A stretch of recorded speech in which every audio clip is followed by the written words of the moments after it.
యేసుక్రీస్తు నామములో అందరికీ వందనాలు. ఏంటి ఇలా వస్తుంది? కరెక్ట్గానే వినపడుతుందా మీకు? బ్లర్ వస్తుందా? క్లియర్గానే ఉందా? క్లియర్గానే ఉంది కదా? ఓకే, సరే, ఓకే. ప్రభువైన యేసుక్రీస్తు నామములో అందరికీ వందనాలు. మరొకసారి మీ అందరితో కలిసి 2-3 రోజులు సహవాసంలో పాల్గొనడానికి దేవుడిచ్చినటువంటి గొప్ప తరుణాన్ని బట్టి ఆయన ఎంతగానో స్తుతిస్తున్నాను. నాకెందుకో క్లారిటీ లేనట్టుగా అనిపిస్తుంది. ఇక్కడ మీతో సహవాసంలో పాల్గొనడానికి దేవుడిచ్చిన మహాకృపను బట్టి ఆయన ఎంతగానో స్తుతిస్తున్నాను.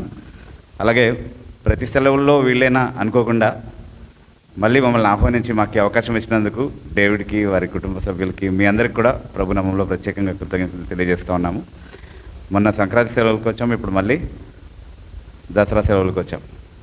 ఓకే, సో 2 సార్లు ఒకే సంవత్సరంలో కన్సిక్యూటివ్గా మాకు మీతో కలిసి ఉండడానికి సమయాన్ని ఇచ్చినందుకు ప్రత్యేకంగా కృతజ్ఞతలు తెలియజేస్తూ ఉన్నాము. చాలా ప్రాముఖ్యమైనటువంటి ఒక అంశంతో మీ మధ్యకు వచ్చాము. కుటుంబాన్ని గురించి, వివాహాన్ని గురించి, దేవునికి ఉన్నటువంటి ప్రణాళిక గురించి మనం చాలా విషయాలు మాట్లాడుకోబోతున్నాం, చాలా విషయాలు చర్చించుకోబోతున్నాము. అయితే కేవలము వాక్యంలో ఉన్నటువంటి విషయాల్ని తెలుసుకోవడం మాత్రమే కాకుండా వాటిని ఆచరణలో పెట్టేటటువంటి ఉద్దేశంతో మనము ఈ సెషన్స్ని ఆశీర్వాదకరంగా చేసుకుందాం. దాని కొరకు దేవుని కృప పైన ఆధారపడదాం. సరే, ఇప్పటివరకు మనము వివాహం గురించి, అసలు అది ఎలా ప్రారంభమైంది, ఎలా వివాహం చేసుకోవాలి, ఎప్పుడు వివాహం చేసుకోవాలి అన్నటువంటి విషయాల గురించి చాలా సంగతులు విన్నాము మొదటి సెషన్లో. అయితే ఇప్పుడు నేను మాట్లాడబోయేటటువంటి అంశము వివాహంలో దేవుని చిత్తం అనే అంశాన్ని గురించి మాట్లాడుకోబోతున్నాము. ఇందులో ప్రాథమికంగా ఎవరిని పెళ్లి చేసుకోవాలి అన్నటువంటి విషయాన్ని గురించి కూడా మనం మాట్లాడతాం. ఎందుకంటే దేవుని చిత్తానుసారంగా వివాహం జరగాలి, వివాహం యొక్క నిర్ణయం అనేది దేవుని చిత్తానుసారంగా చేసుకోవాలి అనేది క్రైస్తవులుగా మనందరికీ అవగాహన ఉంది. కాబట్టి అసలు ఇంతకీ వివాహంలో దేవుని చిత్తం ఏంటి, ఎలా దేవుని చిత్తాన్ని మనం తెలుసుకోవాలి అన్నటువంటి విషయాన్ని గురించి మనం మాట్లాడుకోబోతున్నాం. సరే, వివాహంలో దేవుని చిత్తాన్ని గురించి మాట్లాడే ముందు దేవుని చిత్తం గురించి 1-2 మాటలు మీతో పంచుకుంటాను. అసలు దేవుని చిత్తం అంటే ఏంటి? చిత్తం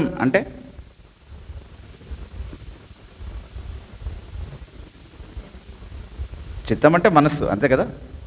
దేవుని మనస్సు, దేవుని ఆలోచన, దేవుని ప్రణాళిక, దేవుని ఉద్దేశం అనే భావంలో మనం దేవుని చిత్తం అనేటటువంటి మాట మాట్లాడతాం. సరే, దేవుని చిత్తాన్ని ఎలా తెలుసుకుంటాము? ప్రత్యేకంగా వివాహం విషయంలో దేవుని చిత్తం తెలుసుకోవడం గురించి చాలా కన్ఫ్యూజన్ ఉంది యవనస్తుల మధ్యలో కదా. అంటే కన్ఫ్యూజన్ ఉండడం మాత్రమే కాకుండా మనల్ని కన్ఫ్యూజ్ చేస్తూ ఉంటారు కూడా చాలాసార్లు. ఎలా కన్ఫ్యూజ్ చేస్తారంటే, దేవుని చిత్తాన్ని కనిపెడుతున్నాను బ్రదర్ అంటారు. ఒక ప్రొఫైల్ ఇచ్చామనుకోండి, ఒక అబ్బాయికో ఒక అమ్మాయికో, ఇదిగోమ్మా ఇది అబ్బాయి డీటెయిల్స్, లేకపోతే ఇదిగో ఇది అమ్మాయి డీటెయిల్స్, ఈ ఫోటో, ఈ డీటెయిల్స్, వీటి గురించి ఆలోచించి మీ కుటుంబ సభ్యులతో మాట్లాడి చెప్పండి అని పెద్దవాళ్ళకి కానీ పెళ్లి చేసుకోబోయే వాళ్ళకి కానీ ఇచ్చామనుకోండి,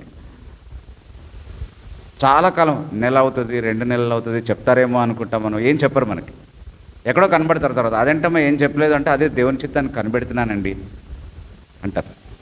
అంటే ఏం చేస్తున్నారు వాళ్ళు? ప్రార్థన చేస్తున్నామండి, కనిపెడుతున్నాం, దేవుడు ఇంకా ఏం మాట్లాడట్లేదండి. ఏం మాట్లాడట్లేదంటే అర్థం ఏంటి? అంటే దానికి తగినట్టుగా ఏ వచనము రావట్లేదు అని అనమాట. అంటే ఏం నడిపింపు లేదండి, అంటే లోపల నుంచి ఏం అనిపించట్లేదన్నమాట ముందుకెళ్ళాలని. దేవుడు ఇంకా దాని గురించి సమాధానం ఇవ్వలేదండి, కాబట్టి ఇంకా దేవుని చిత్తాన్ని కనిపెడుతున్నామండి అని మాట్లాడతారు. బేసిక్గా అవన్నిటి నుంచి మనం అర్థం చేసుకోవాల్సిన విషయం ఏంటి అంటే, మనం ఇచ్చిన సంబంధం వాళ్ళకి నచ్చలేదు అని. నచ్చుంటే వెంటనే నడిపింపు వచ్చేస్తుంది, వెంటనే సమాధానం కూడా వచ్చేస్తుంది, వెంటనే బైబిల్ వచనం కూడా కనబడిపోతుంది. అదిగో కృప వెంబడి కృప కలుగును అని చదువుతుంటే వచ్చిందండి, అంటే కృపాకరణ చేసుకోమనే కదండి దేవుని చిత్తం. అంటే కృప అనే పదంలో ఆ పేరు కూడా ఉంది కాబట్టి ఆ దేవుడు మాట్లాడేశాడు. అదిగో అదే కదా చాలామంది దేవుని చిత్తాన్ని తెలుసుకోవడానికి వాడేటటువంటి విధానం.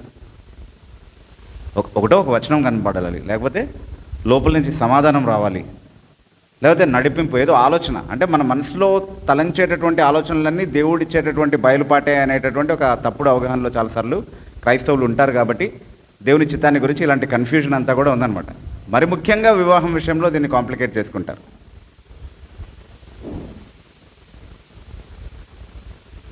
సో ప్రశ్నోత్తరాల సమయం ఉంది కాబట్టి అసలు సమాధానాన్ని అంటే లోపల అనుభవించే సమాధానాన్ని దేవుని చిత్తానికి ఒక సూచికగా మనం వాడొచ్చా?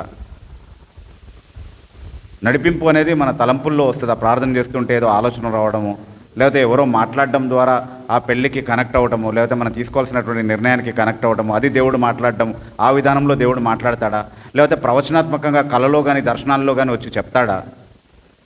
లేకపోతే బైబిల్లో ఒక వచనం చూపించి మాట్లాడతాడా? అలా ఎందుకు దేవుని చిత్తాన్ని మనం అర్థం చేసుకోకూడదు అన్నటువంటి విషయాల గురించి మీకు ఏమైనా ప్రశ్నలు ఉంటే మీరు ప్రశ్నోత్తరాల సమయంలో అడగొచ్చు. దానికి వివరంగా సమాధానం తెలుసుకునే ప్రయత్నం చేద్దాం. కాకపోతే ప్రస్తుతానికి అసలు దేవుని చిత్తం అంటే ఏంటి, అసలు దాన్ని ఎక్కడ తెలుసుకుంటాం, మనం ఎక్కడ బయలుపరచబడింది దేవుని చిత్తం అనేది చాలా స్పష్టంగా అనేది మనం గ్రహించాలి. దేవుని చిత్తాన్ని గురించి మనం మాట్లాడుతున్నప్పుడు దేవుని చిత్తంలో 2 ప్రాముఖ్యమైనటువంటి భాగాలు ఉన్నాయి అనేది మనం గుర్తుపెట్టుకోవాలి. ఏమున్నాయండి? ఎన్ని భాగాలు ఉన్నాయి? 2 భాగాలు ఉన్నాయి. ఆ 2 భాగాల గురించి మనం ఎక్కడ చదువుతాము అని అంటే ద్వితీయోపదేశకాండం 29వ అధ్యాయము 29వ వచనంలో చదువుతాం. ఎవరికైనా కంటతో వచ్చా ఈ వాక్యం? ద్వితీయోపదేశకాండం 29వ అధ్యాయము 29వ వచనం. రహస్యములు చెప్పాలి. రహస్యములు మన దేవుడైన యెహోవాకు చెందును. అయితే బయలుపరచబడిన సంగతులు మనవిను మన పిల్లలకి చెందినటువంటి విషయాలు అని చెప్తున్నాడు అక్కడ కదా. అంటే ఈ ధర్మశాస్త్ర వచనమందు మనం నడుచుకునే విధంగా దేవుడు బయలుపరచబడినటువంటి సంగతులు మనకి మన పిల్లలకి ఉద్దేశించి అనుగ్రహించాడు అన్నటువంటి మాట అక్కడ చాలా స్పష్టంగా చదువుతా ఉన్నాం. అయితే ఈ వచనాన్ని మనం ఆలోచించినప్పుడు దేవుని చిత్తంలో ఉన్నటువంటి 2 భాగాలు చాలా స్పష్టంగా అర్థం చేసుకోగలుగుతాం. మొదటి భాగం ఏంటి అని అంటే దేవుని యొక్క రహస్య చిత్తం. దాన్ని రహస్య చిత్తం అని ఎందుకు అంటున్నామంటే అది బయలుపరచబడని దేవుని చిత్తం. దేవుడు ఎక్కడా దాన్ని బయలుపరచలేదు. అది ఆయన మనసులోనే ఉన్నటువంటి చిత్తం కాబట్టి అది ఎవరికి తెలియదు, ఆయనకు తప్ప. అందుకే దాన్ని రహస్య చిత్తం అంటున్నాం. అయితే ఈ రహస్య చిత్తాన్ని నెరవేర్చేటటువంటి బాధ్యత కానీ నెరవేర్చే పని కానీ ఎవరు చేయాలి? ఎవరికి చెందింది? అది యెహోవాకు చెందింది. కాబట్టి ఆ పని ఎవరికి నెరవేర్చాలి? ఆ కార్యాన్ని ఎవరు నెరవేర్చాలి? దేవుడే నెరవేర్చాలి. అది మన బాధ్యత కాదు, అది ఆయన చేసే పని. ఆయన ఒక కార్యం చేసిన తర్వాత ఓకే ఇలా జరిగిందంటే ఇది దేవుని చిత్తం కాబట్టే దేవుడు దీన్ని ఇలా జరిగించాడు అన్నటువంటి విషయాన్ని మనం నిర్ధారించుకోగలుగుతాం. అంతేగాని దాన్ని తెలుసుకోవడం అనేది ఉండదు. అది ఆయనే చేసేటటువంటి పనికి సంబంధించినటువంటి ఉద్దేశం. అది రహస్య చిత్తం. 2వ భాగం కూడా ఉంది ఈ చిత్తంలో. ఏంటది? బయలుపరచబడిన దేవుని చిత్తం. అయితే ఈ బయలుపరచబడినటువంటి దేవుని చిత్తంలో ఉన్న ఉద్దేశం ఏంటంట? ఈ ధర్మశాస్త్ర వాక్యాన్ని బట్టి మనం నమ్మకంగా దేవుని ఎదుట నడుచుకోవడం కోసం మనకు మన పిల్లలకి దేవుడు ఈ చిత్తాన్ని బయలుపరచాడు అని అంటున్నాడు.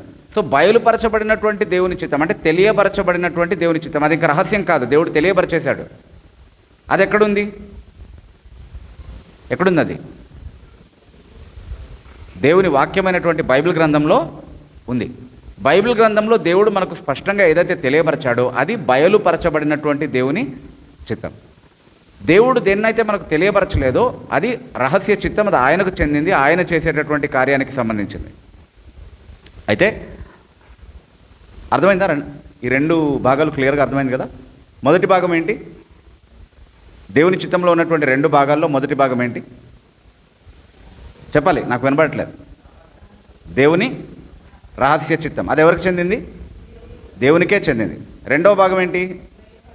బయలుపరచబడిన దేవుని చిత్తం, అది ఎవరికి చెందింది?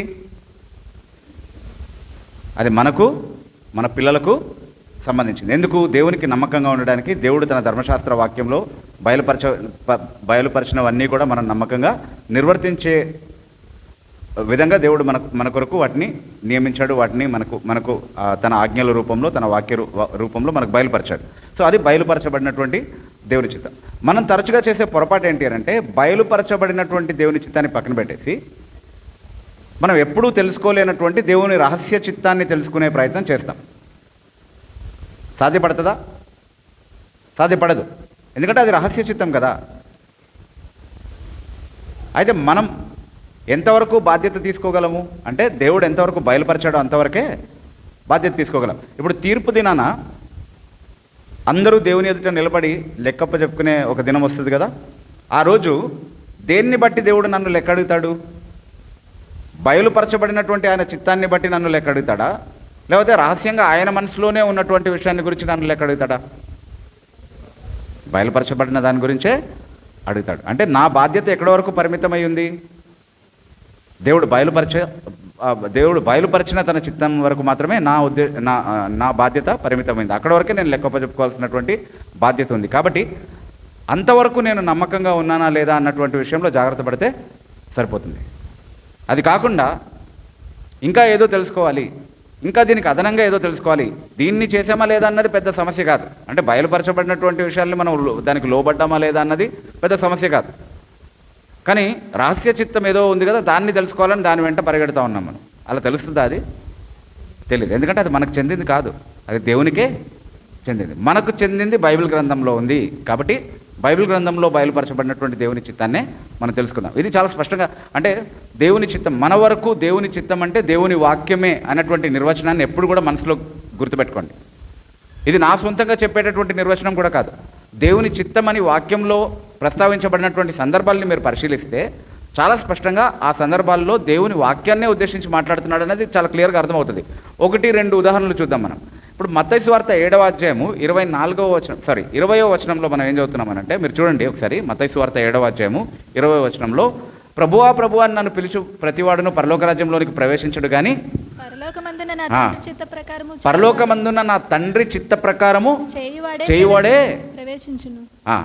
దేవుని రాజ్యంలోనికి ప్రవేశిస్తాడు. అంటే దేవుని రాజ్యంలోనికి ప్రవేశించడానికి ఒక క్రైటీరియా ఏంటి అంటే మనం దేవుని చిత్తాన్ని చేసేవారిగా ఉండాలి అనేది కదా. అంటే దేవుని చిత్తాన్ని మనం చేయాలంటే దేవుడు దాన్ని మనకు బయలుపరిస్తే మనం దాన్ని చేయగలమా? బయలుపరచకుండా ఉంటే దాన్ని చేయగలమా? ఏదైనా ఒక పని మనం చేయాలంటే అది తెలిస్తే చేస్తామా, తెలియకుండా ఉన్నా చేసేస్తామా?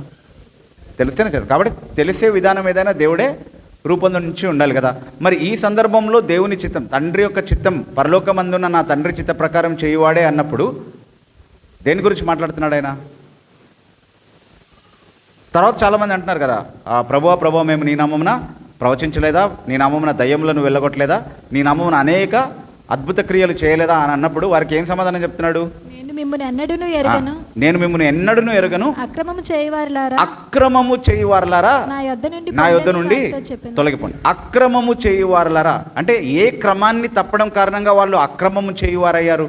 వాళ్ళు పరిచయం చేస్తున్నారు కదా, చాలా యాక్టివ్గా ప్రవచిస్తున్నారంట, దయ్యాలను వెళ్ళగొడుతున్నారంట, అద్భుత కార్యాలు చేస్తున్నారంట, అంతా యేసునామంలోనే మళ్ళీ నానా గందరగోళం అంతా చేస్తున్నారు. కానీ అదంతా గందరగోళమే, అక్రమమే. ఎందుకు? ఏ క్రమాన్ని తప్పారు వాళ్ళు? వాక్య క్రమాన్ని తప్పారు. అది నా సొంతంగా చెప్తున్నానా అంటే కాదు. అక్కడే చూడండి 24వ వచనంలో ఉంటుంది దానికి సమాధానం. కాబట్టి ఈయన మాటలు విని వాటి చొప్పున చేయువాడు. వాడు కట్టుకున్నటువంటి ఆ భవనం, వాడు కట్టుకున్నటువంటి ఆ జీవితం ఏదైతే ఉందో, ఆ బండపైన నిర్మాణం చేయబడినటువంటి ఆ జీవితం అనేటటువంటి తన ఇల్లు స్థిరంగా నిలబడుతుంది. ఎందుకంటే అది బండపైన మంచి పునాది పైన నిర్మాణం చేయబడింది కాబట్టి. ఏంటి ఆ మంచి పునాది అంటే ఆయన మాటలు విని వాటి ప్రకారం చేయడం అనేటటువంటి పునాది పైన తన క్రైస్తవ జీవితాన్ని కట్టుకున్నాడు. సో ఈ సందర్భంలో పరలోకమందున్న నా తండ్రి చిత్త ప్రకారం చేయువాడే అంటే సందర్భంలోనే ఆ చిత్తానికి యేసుక్రీస్తు ప్రభువే స్వయంగా ఇచ్చినటువంటి నిర్వచనం ఏంటి? ఈయన మాటలు విని వాటి చొప్పున చేయువాడు. అంటే తండ్రి చిత్తం నెరవేర్చడము, దేవుని చిత్తం నెరవేర్చడము అని అంటే బైబిల్లో మనకు బయలుపరచబడినటువంటి యేసుక్రీస్తు ప్రభు యొక్క మాటలని బట్టి జీవించడమే తండ్రి చిత్త ప్రకారం జీవించడం అనేది అక్కడ చాలా స్పష్టంగా అర్థమవుతుంది మనకి. కాబట్టి దేవుని వాక్యంలోనే దేవుని యొక్క చిత్తం బయలుపరచబడింది. దాని ప్రకారం మన జీవితాన్ని మనం కట్టుకోవాలి. ఈ విషయాన్ని చాలా జాగ్రత్తగా గుర్తుపెట్టుకుందాం మనం. ఇలా మీరు ఏ సందర్భాన్ని చూపించినా అక్కడ అది దేవుని వాక్యానికి కనెక్ట్ అవుతుందని చాలా క్లియర్గా మనం స్టడీ చేయొచ్చు. ఇప్పుడు ఈ విషయంలో దేవుని చిత్తం గురించి చాలా మూఢభక్తిని, చాలా మూఢనమ్మకాలని వ్యాపింపజేస్తున్నారు కదా క్రైస్తవ్యంలో. దానికి వ్యతిరేకంగా నేను ఒకసారి పోరాడినప్పుడు, దానికి వ్యతిరేకంగా నేను మాట్లాడుతూ, మీరు చెప్పేవన్నీ కూడా దేవుని చిత్తం కాదండి, దేవుని వాక్యమే దేవుని చిత్తం అని నేను చెప్పినప్పుడు ఒక పెద్ద ఆయన నాతో డిబేట్కి దిగారు. ఆ డిబేట్లో ఆయన ఏమన్నారంటే, నేను ఈ వచనం చూపించాను కదా, ఇప్పుడు మీకు చూపించినటువంటి వచనంలో నిర్వచనం చాలా స్పష్టంగా కనబడుతుంది కదా, దేవుని చిత్తం అంటే దేవుని వాక్యమే అని చూపించగలిగాను. సో ఆయన నన్ను అడిగిన ప్రశ్న ఏంటి అంటే, ఇప్పుడు ఈ సందర్భంలో కాబట్టి మీరు అలా చూపించగలిగారు, కానీ మిగతా సందర్భాలు ఉన్నాయండి, అందులో మీరు దేవుని చిత్తం అంటే దేవుని వాక్యం అని ఎలా చూపించగలరు? చాలా ప్లెయిన్గా ఊరికనే అలా స్టేట్ చేసేసారు దాన్ని. ఆ సందర్భంలో అది దేవుని వాక్యమే అని చెప్పడానికి ఏం కనబడదు అని చెప్పి ఆయన ఒక ఉదాహరణ చూపించాడండి నాకు. ఆ ఉదాహరణ ఏంటి అని అంటే మార్కు సువార్త 3వ అధ్యాయం 35వ వచనం ఒకసారి చూడండి. మార్కు సువార్త 3వ అధ్యాయము 35వ వచనం. చొప్పున జరిగించువాడే నా సహోదరుడను నా సహోదరియు తల్లియు నని చెప్పెను. దేవుని చిత్త ప్రకారం జరిగించువాడే నా సహోదరుడు నా సహోదరి నా తల్లి అని యేసుక్రీస్తు ప్రభువు అన్నారు కదా. మరి ఈ సందర్భంలో వాక్యం ఎక్కడుంది? సందర్భం వాక్యం ఉందా? ఇందాకేమో చూపించారు ఆ సందర్భంలోనే, అటు ఇటు చూస్తే అక్కడ వాక్యం అని కనపడింది, నా మాటలని కనపడింది, కాబట్టి కనెక్ట్ చేసేస్తారు, బాగానే ఉంది. మరి ఇక్కడ లేదు కదా అంటాడు. మీరేమంటారు? కరెక్టే కదా. అంటే వాక్యానికి మించి కూడా దేవుని చిత్తం ఏదో మనం కనుక్కోవాలన్నమాట అన్నది ఆయన వాదన అనమాట మొత్తానికి. అంటే ఆ మూఢభక్తిలోనే ప్రజలు ఉంచేయాలి నేను ఇంకా. అసలు ఆయన స్థాయిలో ఉన్నటువంటి, ఆ పెద్ద ఆయన స్థాయిలో ఉన్నటువంటి వ్యక్తి ఈ మూఢభక్తి నుంచి, మూఢనమ్మకం నుంచి ప్రజల్ని బయటికి నడిపించేది పోయి దాన్ని సమర్థించుకునే ప్రయత్నం.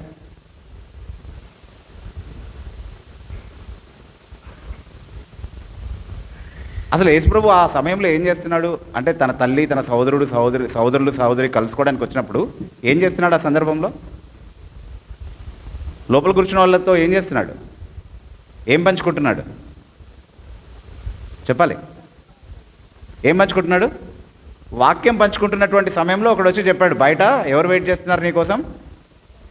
నీ తల్లి, నీ సహోదరులు వాళ్ళు వచ్చారు, కలుసుకోవడానికి వెయిట్ చేస్తున్నారు నిన్ను అని అన్నారు.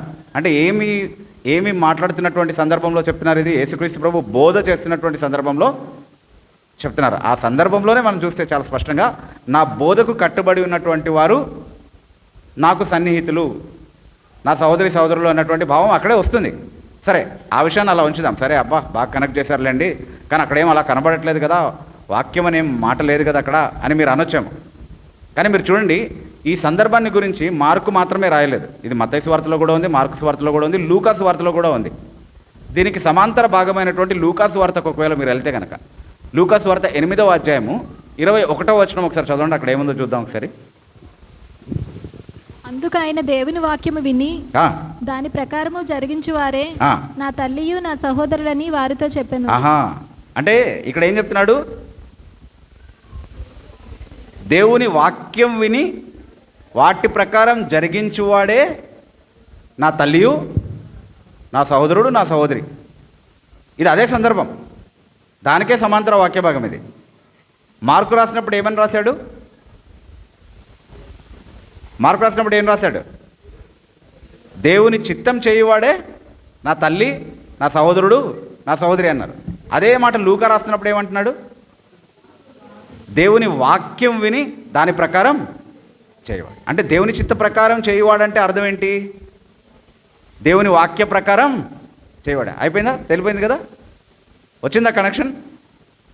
దేవుని వాక్యం అంటే దేవుని చిత్తం అంటే దేవుని వాక్యం. ఇవి పర్యాయ పదాలుగా వాడబడ్డాయి అన్నటువంటి విషయాన్ని చాలా ఖచ్చితంగా ఏ సందర్భం నుంచైనా మనం చూపించవచ్చు.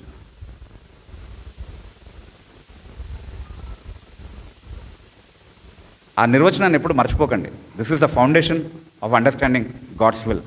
దేవుని చిత్తాన్ని అర్థం చేసుకోవడానికి పునాది ఏంటి అని అంటే, దేవుని చిత్తం అంటే దేవుని వాక్యం అంటే దేవుని చిత్తం అనేది గుర్తుపెట్టుకోండి. సో ఆ నిర్వచనాన్ని మనసులో గుర్తుపెట్టుకుని ఇప్పుడు మన అంశంలోనికి వెళ్దాం. మనం వివాహంలో దేవుని చిత్తం.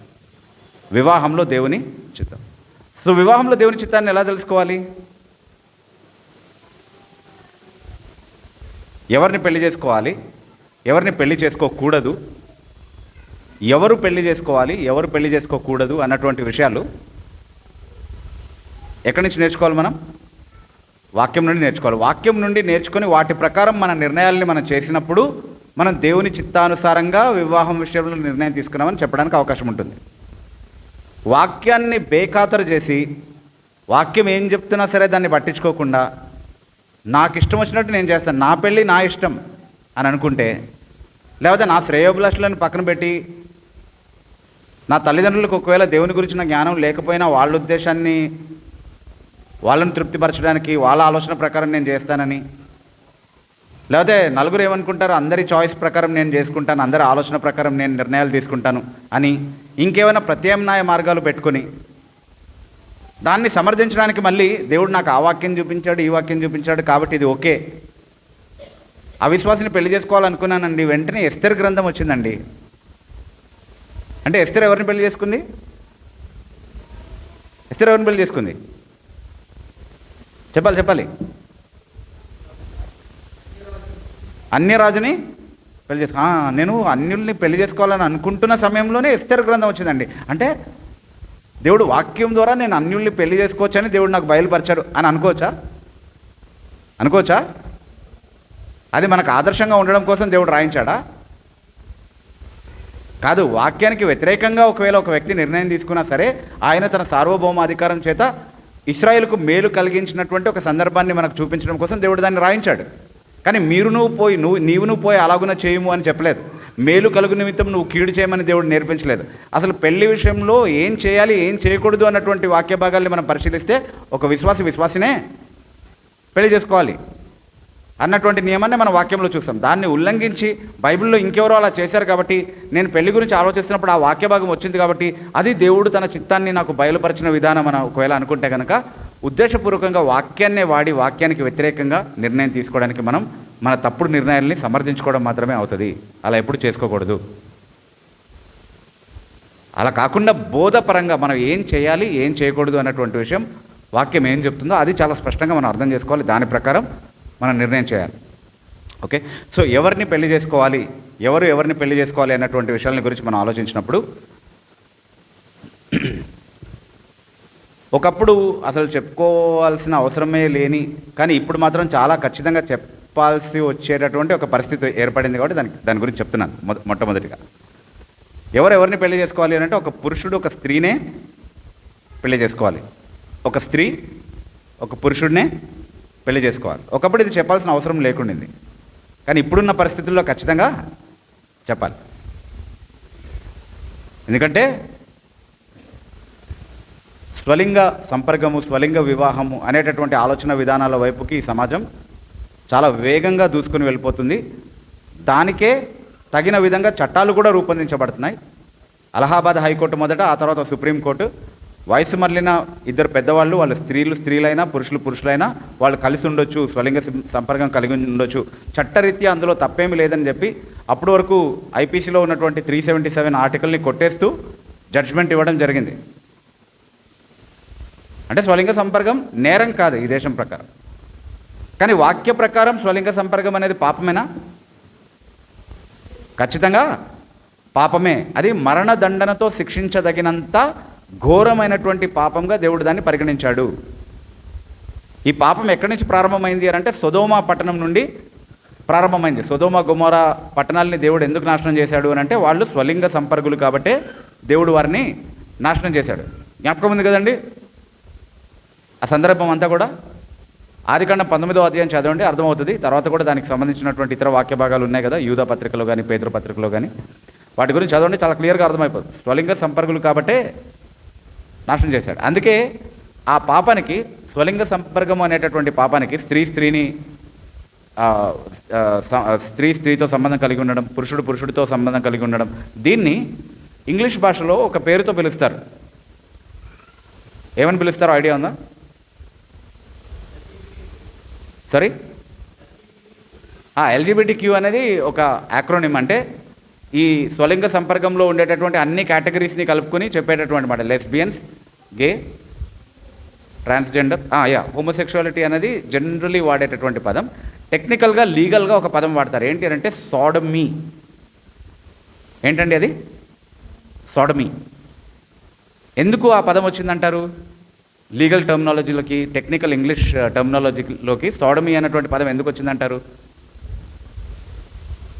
ఈజీగా చెప్పచ్చు. ఎందుకంటే సొదొమ అనేటటువంటి ప్రాంతంలో మొదట వెలుగు చూసినటువంటి పాపం కాబట్టి, మొదట ప్రారంభమైనటువంటి పాపం కాబట్టి ఆ ప్రాంతం పేరుతోనే ఆ పాపానికి ఈ పేరు తగిలించడం అనేది జరిగింది. సోడమీ అని పిలుస్తారు దాన్ని. దాన్ని దేవుడు మరణదండనకు పాత్రమైనటువంటి నేరంగా పరిగణించాడు. అందుకు పాల్పడినటువంటి ఒక సంస్కృతినే దేవుడు అగ్నిగంధకముల చేత చెరిపేసినటువంటి హెచ్చరికను మనం వాక్యంలో చదువుతూ ఉన్నాం.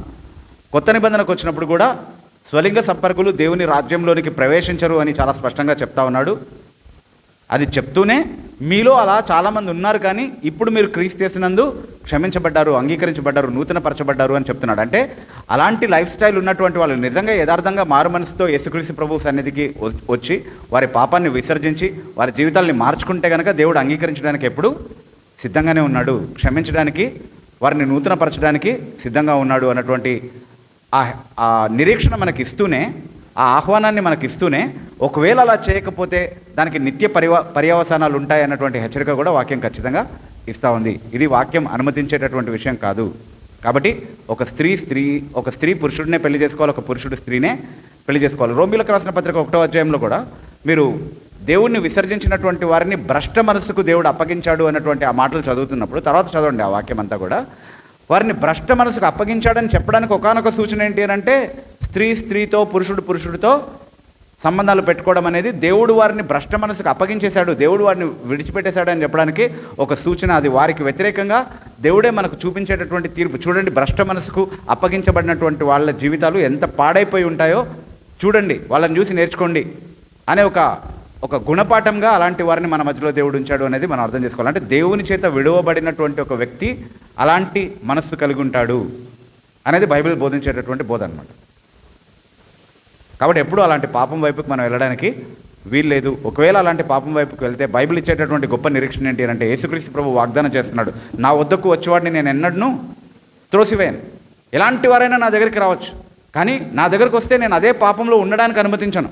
ఆ పాపం నుంచి మిమ్మల్ని బయటికి తీసుకురావడానికి, ఆ పాపం క్షమించి మిమ్మల్ని నూతనపరచడానికి నేను వచ్చానని చెప్తున్నాడు. కాబట్టి ఆ పాపంలో ఉన్న ఎవరైనా సరే తక్షణమే దాన్ని విడిచిపెట్టి ఆయన సన్నిధికి వస్తే, ఆయన తట్టుకు తిరిగితే ఆయన క్షమించడానికి, అంగీకరించడానికి సిద్ధంగా ఉన్నాడు అనేది మనకు ఉన్నటువంటి వాగ్దానం. సో దాన్ని మనం అంగీకరించాలి. దాని ప్రకారం దేవుని సన్నిధిలో మన హృదయాల్ని మనం పరిశీలించుకోవాలి. అయితే ఎవరెవరిని పెళ్లి చేసుకోవాలన్నటువంటి విషయంలో మొట్టమొదటి సమాధానం ఏంటి అంటే, ఒక పురుషుడు స్త్రీని, ఒక స్త్రీని పురుషుడే పెళ్లి చేసుకోవాలి. స్వలింగ సంపర్కము అనేటటువంటి పాపాన్ని దేవుడు హేయమైనదిగా చూస్తున్నాడు. ఆయన నియమాలు ఎప్పుడూ మార్పు చెందనివి, ఆయన పరిశుద్ధత ఎప్పుడు కూడా ఒకే ప్రమాణాలని కలిగి ఉన్నాయి. ఆయన పరిశుద్ధతలో ఉన్నటువంటి ప్రతి నియమాలు ఒకే ప్రమాణాన్ని కలిగి ఉన్నాయి. కాబట్టి అవి ఎప్పుడు మార్పు చెందవు. అవి పాత నిబంధనలో ఎలా ఉన్నాయో ఇప్పుడు కూడా అలాగే ఉన్నాయి పరిశుద్ధత ప్రమాణాలు, అవేం మార్చబడలేదు. సో ఈ విషయాన్ని గుర్తుపెట్టుకుందాం. అది మొదటి విషయం. రెండవదిగా మనం గుర్తుపెట్టుకోవాల్సింది, ఎవరెవరిని పెళ్లి చేసుకోవాలి అన్నటువంటి ప్రశ్నకు సమాధానంగా,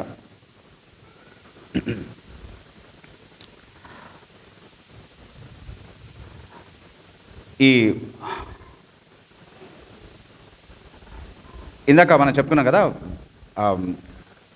సింగిల్నెస్ గురించి, అంటే ఒంటరిగా ఉండడం మంచిది కాదు అన్నటువంటి విషయాల గురించి చెప్పారు. అయితే వివాహానికి మనం నిర్ణయం తీసుకునేటటువంటి సమయంలో సింగిల్గా ఉన్నటువంటి ఒక వ్యక్తినే పెళ్లి చేసుకోవాలి. అంటే దాని అర్థం ఏంటి?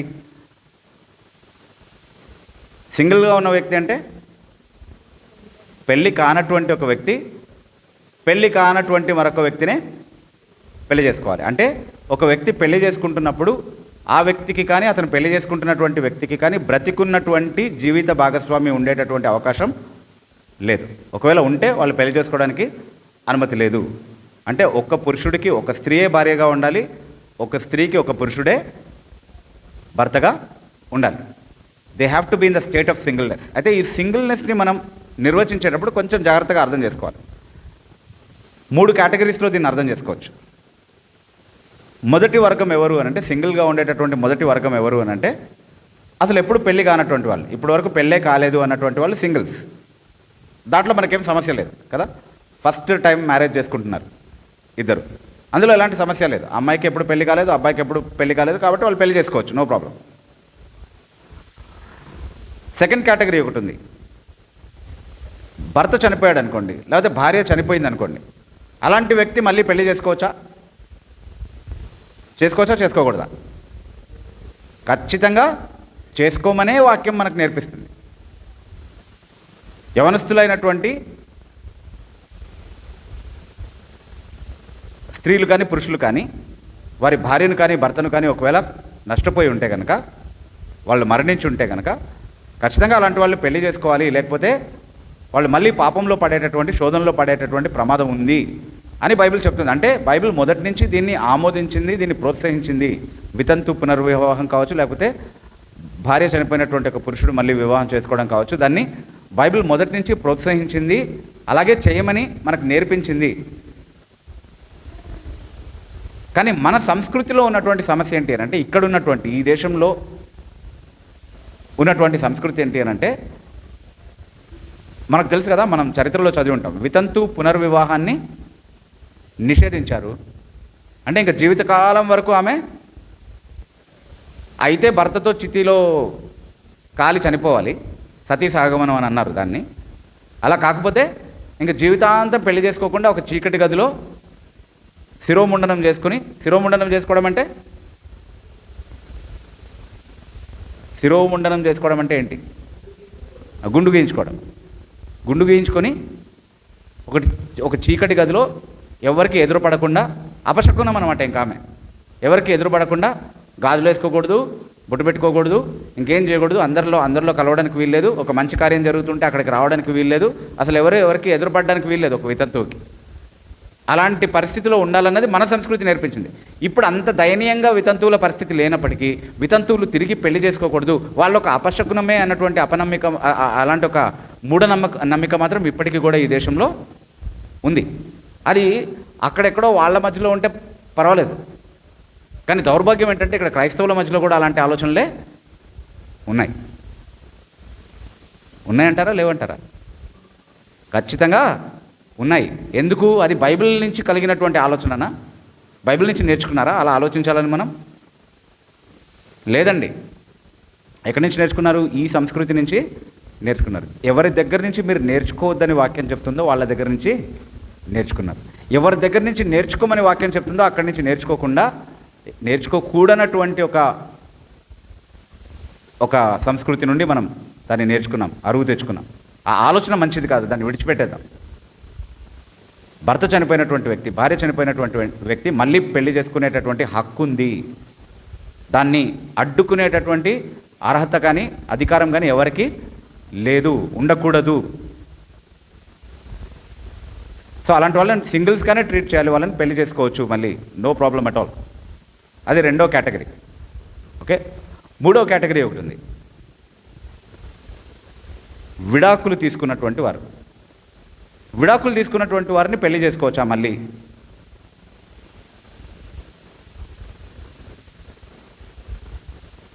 కొన్ని సందర్భాల్లో చేసుకోవచ్చు, కొన్ని సందర్భాల్లో చేసుకోకూడదు.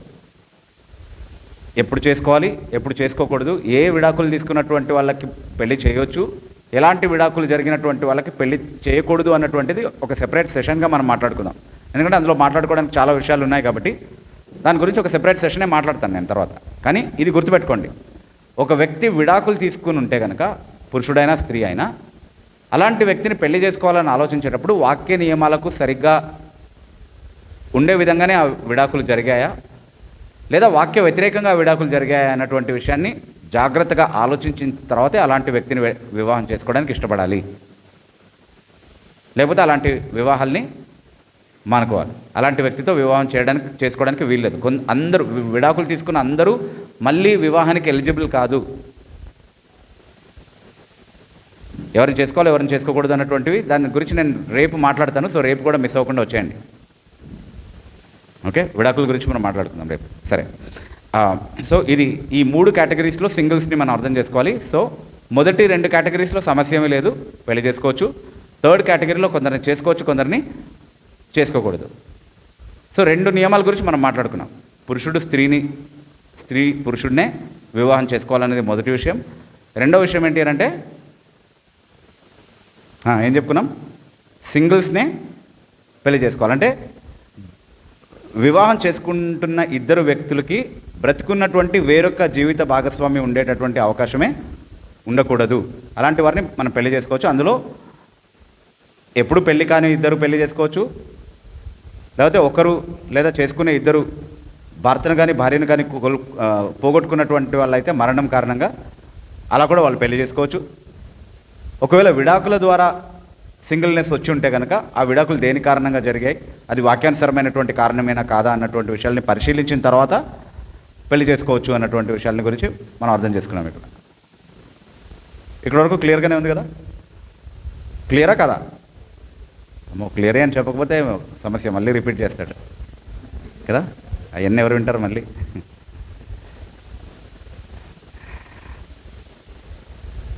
సరే,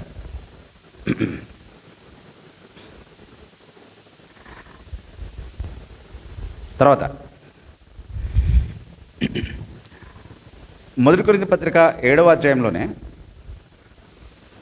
మొదటి కొరింథీ పత్రిక 7వ అధ్యాయంలో 7వ అధ్యాయం అంతా కూడా వివాహానికి సంబంధించినటువంటి సందర్భమే. వివాహానికి సంబంధించినటువంటి వేరు విషయాల గురించి మాట్లాడుతూ ఉన్నాడు.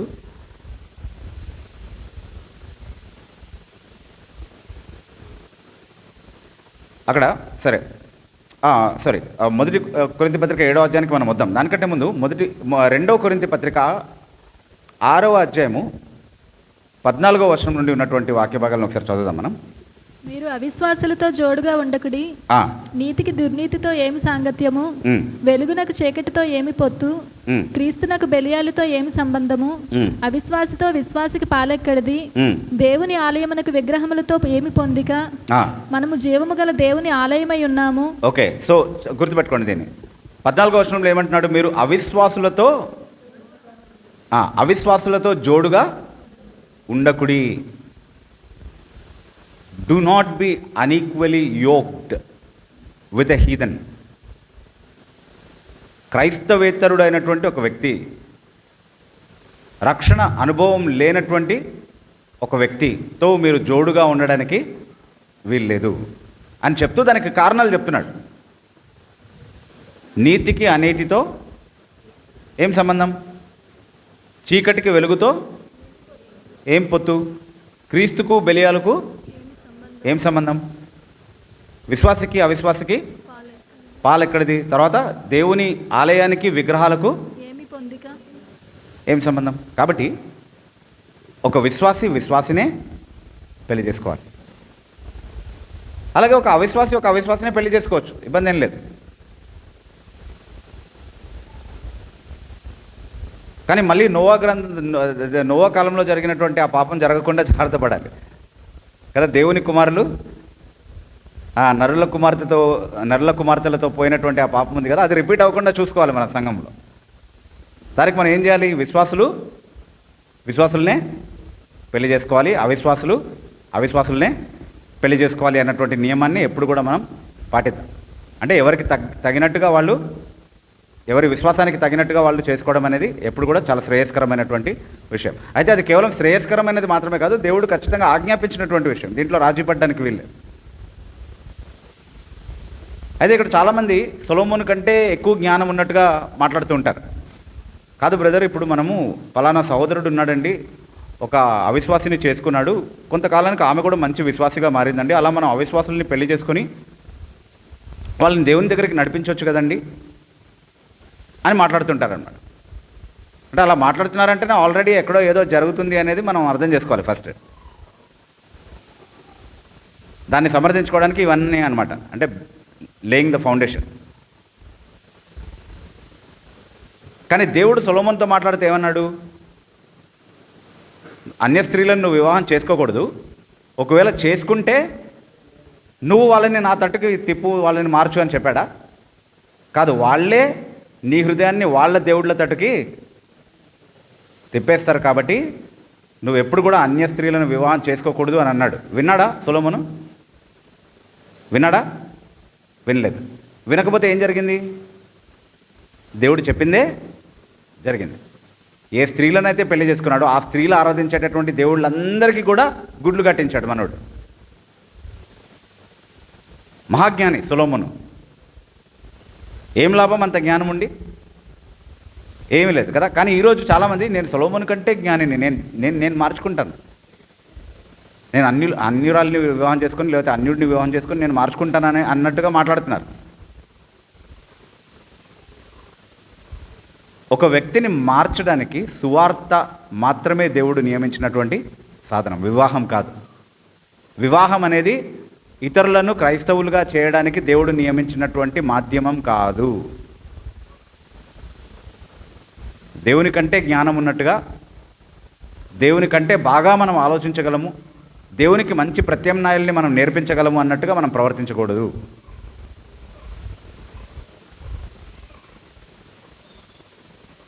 నేను నిజంగా దేవుని బిడ్డనైతే కనుక, అంటే ఈ విషయాలన్నీ అందరూ దీన్ని అంగీకరించేసి దీనికి విధేయత చూపిస్తారని నేనేం అనుకోవట్లేదు. బైబిల్ కూడా అలా రాయబడలేదు కదా. దేవుడు ఏమంటున్నాడు, నా గొర్రెలు నా స్వరం వినును. దేవునికి చెందినటువంటి వారందరికీ ఆయన మాటలు ప్రశస్తమైనవే, వాటిని అలాగే పాటించాలని వాళ్ళు ఇష్టపడతారు. వాళ్ళ కోసం చెప్పుకుంటున్నాం మనం, అందరి కోసం కాదు. దీన్ని ఆల్రెడీ విసర్జించి తిరస్కరించి మీరు చెప్తే మేమెందుకు వినాలన్నటువంటి ఆలోచనలో ఒకవేళ ఉంటే కనుక ప్రొసీడ్, ఆల్ ది బెస్ట్. అలాంటి వాళ్ళ కోసం మనం ఏం చెప్పట్లేదు ఇక్కడ. కానీ నాకు దేవుని వాక్య ప్రకారమే నిర్ణయాలు తీసుకోవాలని ఉంది, దేవుని వాక్య ప్రకారమే నేను ఆలోచిస్తాను, అలాగే నేను ఉంటాను అన్నటువంటి ఆలోచన ఒకవేళ ఉంటే కనుక వాళ్ళ కోసం మనం చెప్తున్నాం. కొంతమంది అటు ఇటు అక్కడ ఇక్కడ ఉండాలనుకుంటారు. అది కావాలి, ఇది కావాలి, లోకము కావాలి, దేవుడు కావాలి. కాబట్టి దేవుడు నా తండ్రి, సాతాను నా మామ, ఏం పర్వాలేదని అనుకుంటారు. God is my father and the devil is my father in law. ఎందుకంటే నేను దేవుని బిడ్డ అయి ఉండి కూడా సాతాను బిడ్డగా ఉన్నటువంటి ఒక ఆమెని పెళ్లి చేసుకోవచ్చు, లేదా ఒక ఆయన్ని పెళ్లి చేసుకోవచ్చు అని అనుకుంటున్నావు అని అంటే నువ్వేమంటున్నావు అంటే దేవుడు నా తండ్రి కానీ సాతాను నా మామ అంటున్నావు. అంత అపవిత్రమైనటువంటి ఒక వివాహంగా దాన్ని బైబిల్ చూస్తుంది అనేది గుర్తుపెట్టుకోవాలి. విశ్వాసికి అవిశ్వాసితో ఎప్పుడు జోడు అనుమతించబడలేదు. దానికి చాలా స్ట్రాంగ్ రీజన్స్ చెప్తా ఉన్నారు అక్కడ, చూశారు కదా. సో ఎప్పుడు కూడా ఈ విషయాన్ని మనసులో గుర్తుపెట్టుకోండి. దీని విషయంలో చాలాసార్లు అంటే ఇంట్లో కూడా చాలా గొడవలు జరుగుతూ ఉంటాయి. అంటే తల్లిదండ్రులు కొన్నిసార్లు రక్షణ పొందినటువంటి స్థితిలో ఉండరు, బిడ్డలు మాత్రమే రక్షణ పొంది ఉంటారు. అలాంటప్పుడు వాళ్ళు సరైనటువంటి నిర్ణయం తీసుకోవాలనుకున్నా కూడా వాళ్ళని చాలా బలంగా ఆటంకపరిచి ఎదిరించేది ఎవరు అని అంటే తల్లిదండ్రులే. వాళ్ళు క్రైస్తవులే, తల్లిదండ్రులు కూడా క్రైస్తవులే, మరి క్రైస్తవ ఐడెంటిటీ ఉంటుంది వాళ్ళకు కూడా. కానీ వాళ్ళకి రక్షణ అనుభవం లేదు, వాక్యానుసరమైనటువంటి జ్ఞానము లేదు. కాబట్టి సరైనటువంటి నిర్ణయం తీసుకునే విషయంలో తల్లిదండ్రులే కొన్నిసార్లు అడ్డుపడుతూ ఉంటారు. అన్నిసార్లు కాదు. దేవుని వాక్యానికి లోబడే తల్లిదండ్రుల గురించి నేను మాట్లాడట్లేదు. దేవుని చిత్తానుసారంగా దేవుని వాక్య ప్రకారం నా బిడ్డల్ని నేను నడిపించాలనే ఆలోచన ఉన్నటువంటి తల్లిదండ్రుల గురించి మాట్లాడట్లేదు. అలాంటి వారికి ప్రభువునందు మనం లోబడేటటువంటి బాధ్యత మనకు ఇవ్వబడింది. కానీ ప్రభువుకు వ్యతిరేకంగా పిల్లల్ని ఒత్తిడి చేసేటటువంటి తల్లిదండ్రులు కూడా లేకపోలేదు. అలాంటి పరిస్థితుల్లో ఏం చేయాలి? ప్రభువునందు మనం తల్లిదండ్రులకి విధేయత చూపించమనుంది, ప్రభువుకు వ్యతిరేకంగా కాదు. ప్రభువు కంటే అధికారం ఈ లోకంలో ఉన్నటువంటి ఏ మానవ సంబంధాలకి మన పైన ఉండడానికి వీల్లేదు. ఎందుకంటే తల్లిదండ్రులకు మనం ఎందుకు లోబడుతున్నాం? లోబడాలని ఎవరు నేర్పించారు? దేవుడే నేర్పించారు. కానీ ఏ పరిమితులతో లోబడాలని నేర్పించాడు? ప్రభువునందు లోబడండి, ప్రభువుకు వ్యతిరేకంగా లోబడమని కాదు. ప్రభుత్వానికి మనం లోబడాలని వాక్యమే మనకు నేర్పించింది కాబట్టి లోబడతాం, గౌరవిస్తాం. కానీ ఏ పరిమితితో మనం లోబడాలి ప్రభుత్వానికి?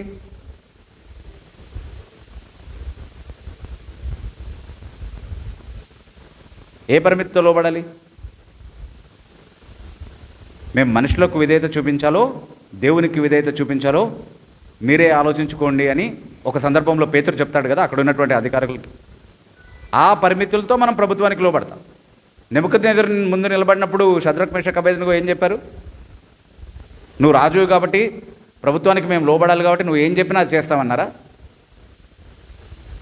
కాదు. ఈ విషయంలో నీకు సమాధానం చెప్పడానికి మేము అస్సలు జాగ్రత్త పడము, అస్సలు ఆలోచించే వాళ్ళం కాదు. నువ్వు మమ్మల్ని చంపేసినా సరే మా దేవుడు మమ్మల్ని కాపాడడానికి సమర్థుడు. ఒకవేళ మా దేవుడు మమ్మల్ని కాపాడకపోయినా నీ మాటకు మాత్రం మేము లోబడము, ఎందుకంటే అది దేవునికి వ్యతిరేకంగా ఉంది కాబట్టి. కాబట్టి ఏ అధికారికైనా మనం లోబడచ్చు. తల్లిదండ్రులకు లోబడాలి, ప్రభుత్వానికి లోబడాలి, సంఘ పెద్దలకు లోబడాలి, ఇంకా యజమానులకు లోబడాలి, అందరికీ లోబడాలి. కానీ ప్రభువునందే లోబడాలి. ప్రభువుకు వ్యతిరేకంగా వాళ్ళు ప్రేరేపిస్తే లోబడమని చెప్పట్లేదు. కాబట్టి మనల్ని ఎవరు ఒత్తిడి చేసినా సరే ఈ నియమాలకు వ్యతిరేకంగా, దేవుని వాక్యంలో ఉన్నటువంటి ఈ నియమాలకు వ్యతిరేకంగా మనం ఎప్పుడు వెళ్ళడానికి వీల్లేదు అన్నటువంటి విషయాన్ని గుర్తుపెట్టుకోండి. సో ఈ విషయాన్ని ఎందుకు ప్రస్తావిస్తున్నానంటే, మరి ముఖ్యంగా ఇలాంటివి ఎందుకు జరుగుతాయి అనంటే, చాలామంది రక్షణ లేనటువంటి తల్లిదండ్రులకి లేదా రక్షణ లేనటువంటి పెళ్లి చేసుకునేటటువంటి వ్యక్తికి కూడా ఉండేటటువంటి ఒక సమస్య ఏంటి అంటే, వాక్యం ఎప్పుడూ చెప్పనటువంటి, వాక్యం ఎప్పుడూ ఆమోదించినటువంటి కొన్ని రూల్స్ ఉంటాయి వాళ్ళకి పెళ్లి చేసుకోవడానికి. అవన్నీ మ్యాచ్ అవ్వాలన్నమాట. ఏంటి? ఫర్ ఎగ్జాంపుల్, మన కులపోళ్ళే అయి ఉండాలి, కదా, మన కులపోళ్ళయ్యే అయి ఉంటేనే పెళ్లి చేసుకోవాలి, లేకపోతే మనం పెళ్లి చేసుకోకూడదు అలాంటి వాళ్ళు. అంటే అప్పటి వరకు బాగానే ఉంటారు, అందరూ సంఘంలో కలిసి బాగానే ఆరాధిస్తారు, బాగానే ఉంటారు, మనం అంతా సహోదరి సహోదరులు అంటారు, ప్రభునందు అందరూ మంచి కుటుంబంగానే కొనసాగుతూ ఉంటారు. కానీ క్రైస్తవుని బుద్ధి ఎక్కడ బయటపడుతుందంట? ఎక్కడ బయటపడుతుందంట? పెళ్ళప్పుడే బయటపడుతుందంట.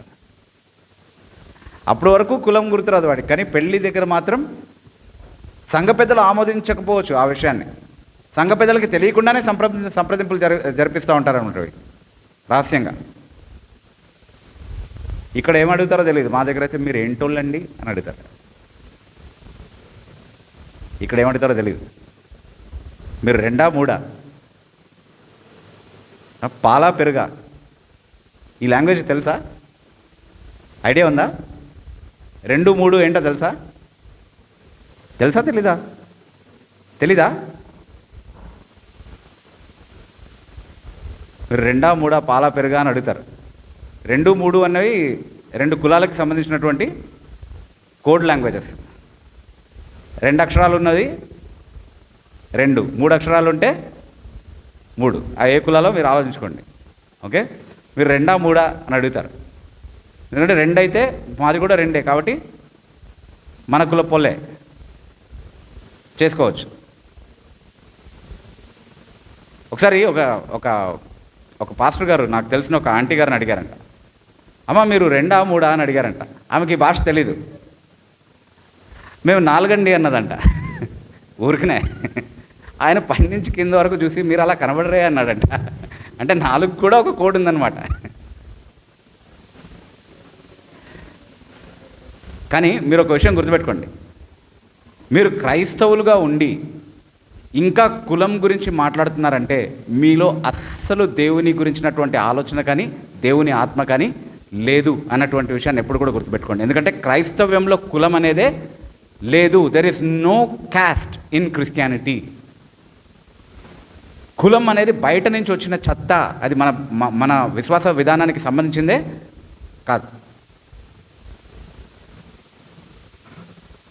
ఎప్పుడు ఏ కులానికి క్రైస్తవ సంఘంలో స్థానం ఉండడానికే అవకాశం లేదు. ఎందుకంటే క్రీస్తులో మనందరం ఐక్యపరచబడాలన్నది దేవుని యొక్క ఉద్దేశం. మనమందరం దేవుని స్వరూపంలో దేవుని పోలిక చొప్పున సృష్టించబడ్డాం. అందరిలో అదే దేవుని స్వరూపం, అదే దేవుని పోలిక ఉంది. ఆదముదే కులం, మనం అందరం ఆదం నుంచి వచ్చాం కదా. చెప్పండి, ఆదముదే కులం? 2 3 ఆదం 4 కులం ఉందా ఆదముకి? ఆదామ్య క్రమంలో మనం అందరం సృష్టించబడ్డాము, పునరుత్పత్తి అలాగే జరిగింది అని ఒకవేళ మీరు విశ్వసిస్తే, బైబిల్ని నమ్మేటటువంటి వాళ్ళైతే మీరు అస్సలు కులం అనే మాటకి ఎక్కడ చోటే ఉండకూడదు మన భావజాలంలో, మన ఆలోచన విధానంలో. ఇది ఒక అన్యమత భావజాలం. భగవద్గీతలో కృష్ణుడు అంటున్నాడండి, భగవద్గీత 4:13లో కృష్ణుడు అంటున్నాడు, వర్ణ వ్యవస్థను నేనే తయారు చేశానని చెప్తున్నాడు. అంటే దానికి పేటెంట్స్, కాపీరైట్స్ అన్నీ నావే అని అంటున్నాడు. నేనే తయారు చేశాను అంటున్నాడు. గుణకర్మల ఆధారంగా నేనే వర్ణ వ్యవస్థను తయారు చేశానని చెప్తున్నాడు. ఎవరు తయారు చేశారు? ఎవరు తయారు చేశారు? చెప్పాలి. కృష్ణుడు తయారు చేశాడు. ఇప్పుడు నువ్వు క్రైస్తవ సంఘంలోనే కూర్చుని ఉండొచ్చు, క్రీస్తు భజనే చేస్తుండొచ్చు, యేసయ్యా నీకే సాధ్యము అని పాట పాడుతుండొచ్చు, మంచిదే. కానీ క్రీస్తు భజన చేస్తున్నటువంటి నువ్వు ఒకవేళ కులం అనేటటువంటి ఆలోచన కలిగి ఉన్నావు అని అంటే, బయటికి ఎంత క్రీస్తు భజన చేసినా లోపల నువ్వు ఎవరి భక్తుడువో తెలుసా? కృష్ణ భక్తి చేస్తున్నావు అంతే. యేసయ్య మాటలు వింటున్నావు, కానీ ఎవరి మాటలు చేస్తున్నావు? కృష్ణుడి మాటలనే చేస్తున్నావు. అది దేవుని చిత్త ప్రకారం చేయడమా? కాదు. కానీ చాలామంది చేస్తున్నారు అదే. ఓపెన్గా ఉండే ఆ విషయంలో. మేము కూడా క్రిస్టియన్సే అని చెప్పుకో, కాకపోతే స్పెల్లింగ్ మారుతుంది. మన క్రిస్టియన్స్కి స్పెల్లింగ్ ఏంటి? స్పెల్లింగ్ చెప్తారా క్రిస్టియన్స్కి? చెప్పాలి. CHRISTIANS ఐఏఎన్. కులం పాటించే వాళ్ళు కూడా క్రిస్టియన్సే, కాకపోతే స్పెల్లింగ్ మారుతుంది, KRISHTIANS.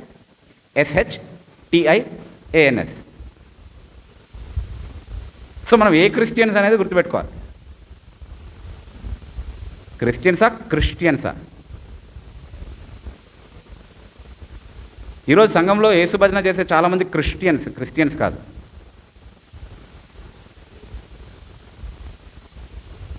మీరు నిజంగా క్రీస్తుకు చెందినటువంటి వారైతే మీకు కులం లేదు. మీరు ఒక విషయం గుర్తుపెట్టుకోండి, యేసుక్రీస్తు ప్రభు అన్నాడు కదా, నా పక్షమున ఉండని వాడు నాకు విరోధి, నాతో సమకూర్చని వాడు చెదరగొట్టువాడు అని అన్నాడు. అంటే యేసుక్రీస్తు ప్రభు సమకూర్చాలనుకుంటున్నాడు అనుకోండి, తన విశ్వాసులందరినీ సమకూర్చి ఐక్యపరచాలన్నది యేసుక్రీస్తు ప్రభు యొక్క ఉద్దేశం. యేసుక్రీస్తు ప్రభు సమకూర్చాలనుకుంటున్న దాన్ని చెదరగొట్టేది, కులం పేరుతో కావచ్చు, లేకపోతే ఇంకో దాని పేరుతో కావచ్చు, దాన్ని చెదరగొట్టాలి, దాని ఐక్యత చెడగొట్టాలి అని చూసేవాడు ఎవరి పక్షంగా పనిచేస్తున్నాడు? క్రీస్తు విరోధి పక్షంగా పనిచేస్తున్నాడు. క్రీస్తు విరోధి అంటే అప్పుడెప్పుడో వస్తాడు కదండి, లాస్ట్లో యాంటీ క్రైస్ట్ వచ్చి 666 పెడతాడంట కదండి, అప్పుడు మేము సిద్ధంగా ఉంటాంలేండి పోరాడడానికి కాదు. ఆల్రెడీ ఇప్పుడు చాలామందిలో క్రీస్తు విరోధి ఆత్మ పని చేస్తూనే ఉన్నాడు. క్రీస్తు చేసే కార్యాలకు వ్యతిరేకంగా ఎవరైతే పనిచేస్తున్నారో వాళ్ళందరిలో ఎవరి ఆత్మకార్యం చేస్తున్నాడు? క్రీస్తు విరోధి. క్రీస్తు సమకూర్చాలని చూస్తుంటే కులం తీసుకొచ్చి క్రీస్తు సంఘాన్ని విభజిస్తావా, చెడగొడతావా? అంటే నువ్వు క్రీస్తు విరోధిగా పనిచేస్తున్నావు. క్రీస్తు కలపాలనుకుంటున్న దాన్ని చెడగొడుతున్నావు. క్రీస్తు కట్టాలనుకుంటున్న దాన్ని కూల్చే పని చేస్తున్నావు కులంతో.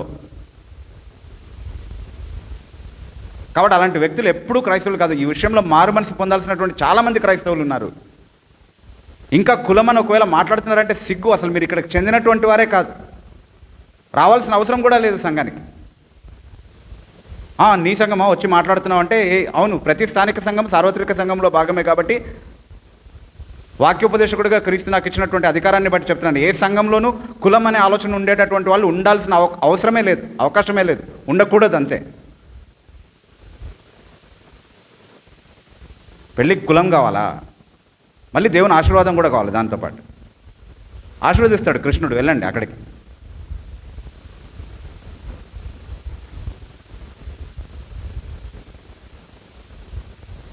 రెండోది ఇంకోటి ఉంది, కులం మాత్రమే కాదు, కట్నం కూడా కావాలి. అది కూడా అన్యమత ఆచారమే, తెలుసా మీకు? అది కూడా బైబిల్లో ఉన్నటువంటి పద్ధతి కాదు. కట్నం తీసుకోవడం అంటే కట్నం తీసుకోకుండా పెళ్ళవద్దు. ఇంకా ఇది దేవుని చిత్తానుసారమా? కట్నం తీసుకోమని బైబిల్ నేర్పిస్తుందా? అబ్బాయిలు ఆలోచించండి, అబ్బాయిలు ఉన్న తల్లిదండ్రులు ఆలోచించండి. అలానే అమ్మాయిలు ఆలోచించొద్దని కాదు, అమ్మాయిలు ఉన్న తల్లిదండ్రులు ఆలోచించొద్దని కాదు.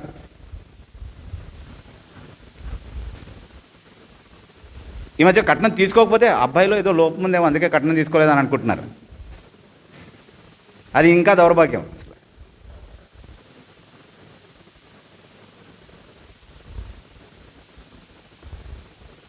కట్నం గురించి బైబిల్ ఏం చెప్తుంది ఒకసారి ఆలోచించండి. 10వ ఆజ్ఞ ఏంటంటే, 10 ఆజ్ఞల్లో 10వ ఆజ్ఞ ఏంటో చెప్తారా? వచ్చా 10 ఆజ్ఞలు? వచ్చారా? అదా వచ్చా? 10 ఆజ్ఞలు వచ్చండి, కానీ 10వదే గుర్తు రావట్లేదండి. ఏంటండి 10వ ఆజ్ఞ? నీ పొరుగు అనేది ఏది ఆశించకూడదు. కానీ కట్నం తీసుకునేవాడు పొరుగు అని ఇంట్లో ఉన్నది మాత్రమే కాదు, లేనివి కూడా ఆశిస్తాడు. నువ్వు ఎట్లా తీసుకొస్తావు అది నీ సమస్య, నాకు మాత్రం కావాలంతే.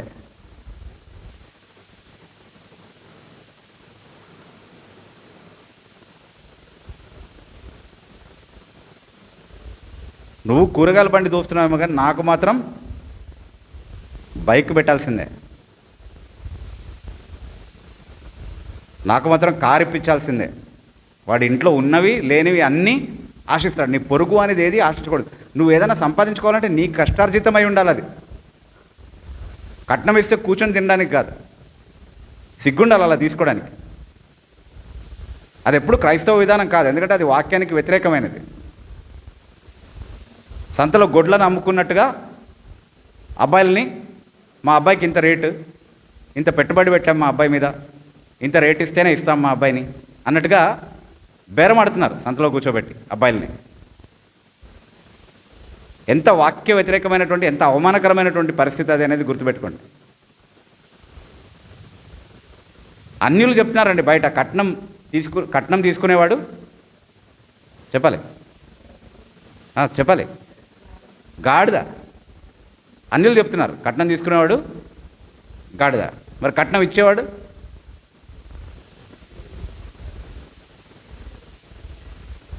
అడ్డగాడిద.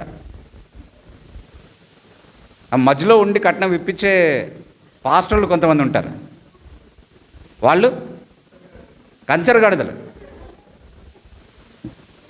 గాడిదలు, అడ్డగాడిదలు, కంచరగాడిదలు కలిసి ఒక సంఘం పెట్టుకున్నారనుకోండి,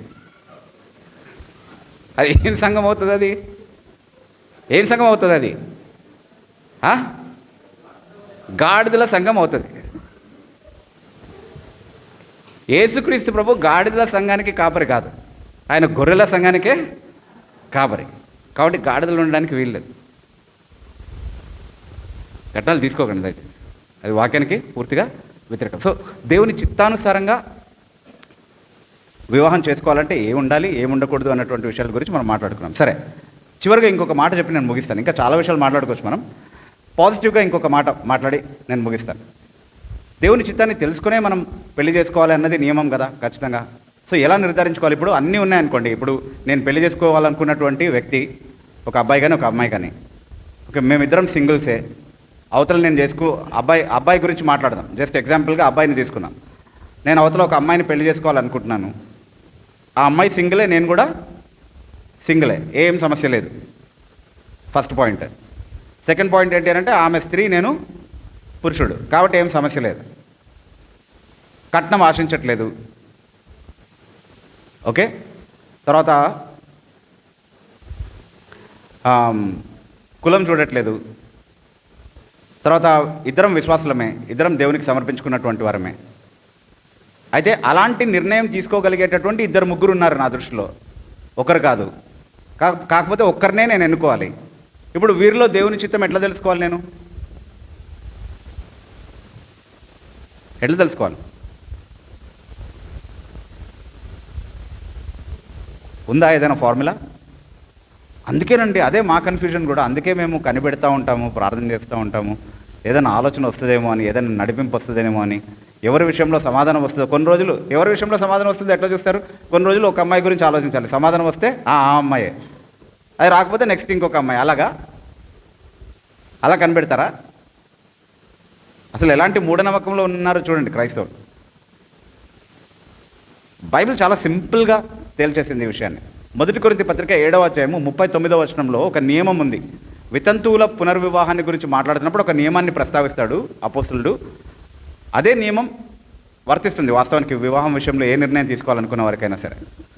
ఒక్కసారి చదువుదాం అది. భార్య తన భర్త బ్రతికి ఉన్నంత కాలము బద్దురాలై ఉండును. భర్త మృతి పొందిన ఎడల ఆమెకి ఇష్టమైన వానిని పెళ్లి చేసుకొనుటకు స్వతంత్రురాలై ఉండును గాని ప్రభువునందు మాత్రమే పెళ్లి చేసుకొనవలెను. ప్రభువునందు మాత్రమే పెళ్లి, అది నియమం.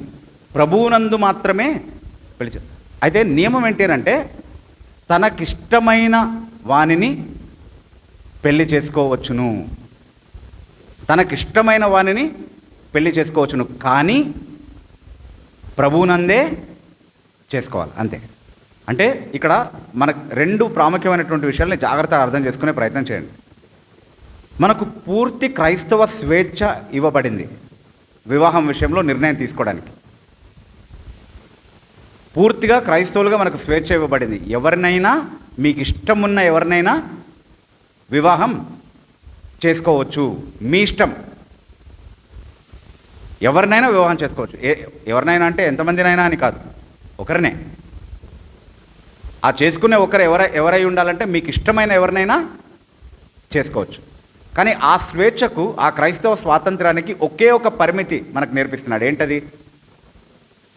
ఏంటది? ప్రభువునందే వివాహం చేసుకోవాలి. ఆ వ్యక్తి ప్రభువునందు ఉన్నంత వరకు, అంటే విశ్వాసిగా ఉంటే మాత్రమే సరిపోతుందని కాదు దాని అర్థం. నువ్వు ప్రభువునందు ఆలోచిస్తున్నావు అంటే ప్రభువు నేర్పించినటువంటి ఈ నియమాలు చాలా మాట్లాడుకున్నాం కదా మన వాక్యం నుండి, ఆ పరిమితుల్లోనే నువ్వు ఆలోచిస్తున్నంత వరకు, నువ్వు వివాహం చేసుకోవాలనుకున్నటువంటి వ్యక్తి కూడా ఆ పరిమితులకే కట్టుబడి జీవిస్తున్నంత వరకు, అలా ఉన్న ఎవరినైనా సరే వివాహం చేసుకోవడానికి నీకు పూర్తి స్వాతంత్రము ఉంది. కాబట్టి దీన్ని కాంప్లికేట్ చేసుకోవాల్సినటువంటి అవసరత లేదు. నేను వివాహం చేసుకోవాలనుకుంటున్నటువంటి వ్యక్తికి ఈ అర్హతలు ఉన్నాయా, వాక్య ప్రకారం చెప్తున్నటువంటి ఈ పరిమితులు ఏవైతే ఉన్నాయో, ఈ నియమాలు ఏవైతే ఉన్నాయో వాటికి నేను కట్టుబడి ఉన్నానా, నేను చేసుకుంటున్నటువంటి వ్యక్తి దానికి కట్టుబడి ఉన్నారా లేదా అన్నంత విషయం వరకు మాత్రమే జాగ్రత్త వహిస్తూ ఉంటే, క్రైస్తవులుగా మనకు పూర్తి స్వాతంత్రం ఇచ్చింది. ఎవరిని కావాలంటే వాళ్ళని చేసుకోవచ్చు. దానికి ప్రత్యేకమైనటువంటి బయలుపాటేమీ అవసరం లేదు. ఎవరిని చేసుకున్నా సరే అల్టిమేట్లీ అది దేవుని చిత్తం కాబట్టే పెళ్లి వరకు వెళ్ళనిచ్చాడు దేవుడు. దేవుని వాక్యానికి నువ్వు లోబడి వెళ్తున్నంత వరకు. కాబట్టి ఈవెన్ కాకుండా ఇంకొకరిని చేసుకుని ఉంటే ఇంకా బాగుండేదేమో, లేదా ఇతన్ని కాకుండా ఇంకొకరిని చేసుకుని ఉంటే ఇంకా ఆశీర్వాదకరంగా ఉండేదేమో అన్నటువంటి ఆలోచన ఏమీ లేదు. God has in stored the best for you. దేవుని చిత్తం నీ జీవితంలో విఫలం అవ్వడం అనేది ఎప్పుడు జరగదు. నువ్వు చేయాల్సిందల్లా కేవలం ఆయన మాటలకు లోబడి నిర్ణయం తీసుకుంటున్నావా లేదా అన్నంత వరకు మాత్రమే జాగ్రత్త పడితే మిగతా విషయాలు దేవుడు చూసుకుంటాడు. స్వతంత్రంగా ఎవరిని కావాలంటే వాళ్ళని పెళ్లి చేసుకునేటటువంటి స్వేచ్ఛ దేవుడు నీకు ఇచ్చాడు. ఆ స్వేచ్ఛను వాడుకోమని బైబిల్ మనకు నేర్పిస్తా ఉంది. ఆ స్వేచ్ఛ మనకు దేవుడు ఇస్తుండగా లేనిపోని బంధకాలని పెట్టుకొని మన జీవితాల్ని పాడు చేసుకోవద్దు, కాలయాపన చేయొద్దు, సమయాన్ని వృధాగా పోనివద్దు. ఎప్పుడు చేయాల్సినటువంటి నిర్ణయాల్ని అప్పుడు చేసి సరైనటువంటి వాక్యానుసారమైనటువంటి నిర్ణయాలు చేసే విధంగా మనం జాగ్రత్త పడితే ఈ క్రైస్తవ స్వాతంత్రాన్ని మనం చాలా చక్కగా వాడుకోవచ్చు అన్నటువంటి విషయాన్ని గుర్తుపెట్టుకుందాం మనం. సో ఎవరిని పెళ్లి చేసుకోవాలన్నటువంటి కన్ఫ్యూజనే అవసరం లేదు ఒకవేళ మనం వాక్యానికి కట్టుబడి ఉంటే కనుక. ఈ నియమాల్ని పాటించండి, మీకు ఇష్టమైన వాళ్ళని పెళ్లి చేసుకోండి. అది వాక్యం మనకి ఇచ్చేటటువంటి స్వేచ్ఛ. సో వివాహం విషయంలో దేవుని చిత్తం ఏంటో మనం మాట్లాడుకున్నాం. చాలా విషయాలు మనం మాట్లాడుకున్నాం. అసలు దేవుని చిత్తం అంటే ఏంటో ముందు తెలుసుకున్నాము. ఏ విషయంలో అయినా సరే దేవుని చిత్తం అంటే ఏంటి అని అంటే దేవుని వాక్యమే.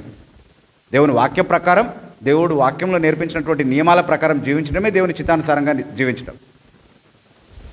సో వివాహం విషయంలో దేవుని చిత్తం ఏంటి అని అంటే వివాహంలో దేవుడు మనకు నేర్పించినటువంటి నియమాలు ఏవైతే ఉన్నాయో వాటిని పాటిస్తూ వాటిని అనుసరిస్తూ నిర్ణయాలు తీసుకుంటే దేవుని చిత్తానుసారమైనటువంటి నిర్ణయాన్ని మనం తీసుకున్నట్టే. ఒకళ్ళు నాకు ఫోన్ చేసి ఒకసారి అడిగారు, బ్రదర్ నేను చేసుకున్న అమ్మాయి దేవుని చిత్తాన్ని కనుక్కొని చేసుకున్నట్టు నాకు అనిపించట్లేదు బ్రదర్, మరి ఇప్పుడు ఏంటి పరిస్థితి, విడాకులు ఇవ్వచ్చు అన్నట్టుగా అడిగాడు అనమాట. బైబిల్ అనుమతిస్తుందా ఆ విషయాన్ని? అనుమతించదు. నువ్వు ఒక్కసారి పెళ్లి చేసుకున్నావంటే జీవితాంతం ఆ వ్యక్తితో ఉండాలి. ఉండకుండా ఉండాలంటే దానికి దేవుడు కొన్ని మినహాయింపులు ఇచ్చాడు. ఆ పరిస్థితిలో మాత్రమే విడాకులు ఇవ్వడానికి అనుమతి ఉంది. కానీ నేను చేసుకున్నప్పుడు చూసి చేసుకోలేదు బ్రదర్ కాబట్టి ఇంకొక ఛాన్స్ కావాలంటే అలా కుదరదు. ఎవరిని చేసుకున్నావో వాళ్ళతోనే జీవితాంతం కట్టుబడి ఉండి నమ్మకంగా ఉండాలి.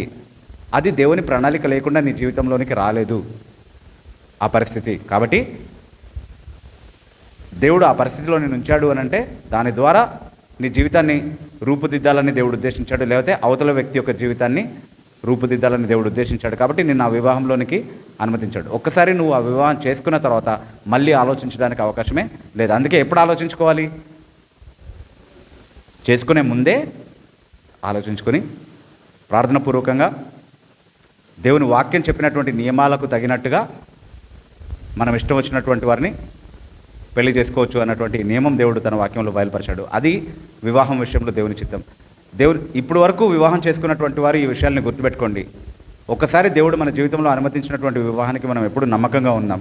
అలా లేకపోతే దేవుని పట్లే మనం అపనమ్మిక చూపించినటువంటి వాళ్ళం అవుతాము. దాని గురించి నేను వచ్చే సెషన్లో మాట్లాడతాను, అంటే రేపు మాట్లాడే సెషన్లో మాట్లాడతాను. అట్లాగే వివాహం చేసుకోవాలని తీర్మానం చేసుకుంటున్నటువంటి వాళ్ళు, సిద్ధపడుతున్నటువంటి వాళ్ళు ఎవరైతే ఉన్నారో వాళ్ళు ముందు వివాహం విషయంలో మనల్ని మనం సరి చేసుకోవాల్సినటువంటి విషయాలు ఏంటో వాటిని నేర్చుకోండి.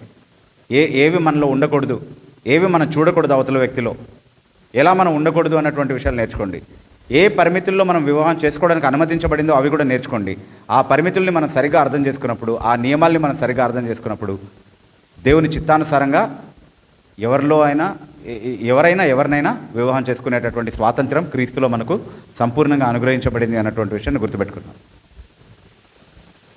సో దేవుని వాక్యానికి మనం కట్టుబడి ఉండడమే దేవుని చిత్తానుసారంగా జీవించడం. దేవుని వాక్యానుసారంగా వివాహం చేసుకోవడమే దేవుని చిత్తానుసారంగా వివాహం చేసుకోవడం అనేటువంటి విషయాన్ని గుర్తుపెట్టుకున్నాం. సో అలా చేయగలిగేటటువంటి కృప దేవుడు మనందరికీ అనుగ్రహించుగాక. దేవుడి కొద్ది మాటలు దీవించుగాక.